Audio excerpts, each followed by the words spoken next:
একটি স্বরচিত কবিতা বলতে পারো। বলতে পারো কোনটা মেয়েদের নিজের বাড়ি? ভূমিষ্ঠ হলো এক শিশু কন্যা, কেউ বলে উঠল তুমি ধন্যা।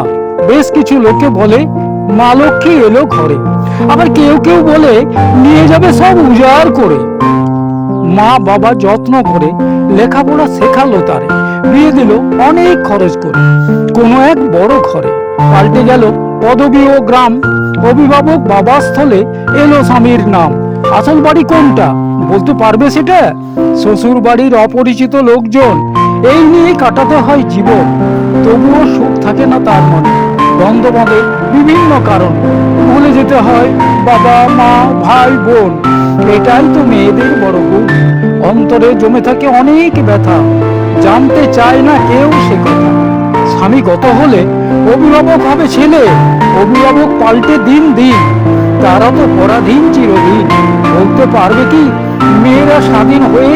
বলবে কোন দিন এটাই আমার বাড়ি, চিনে নিন।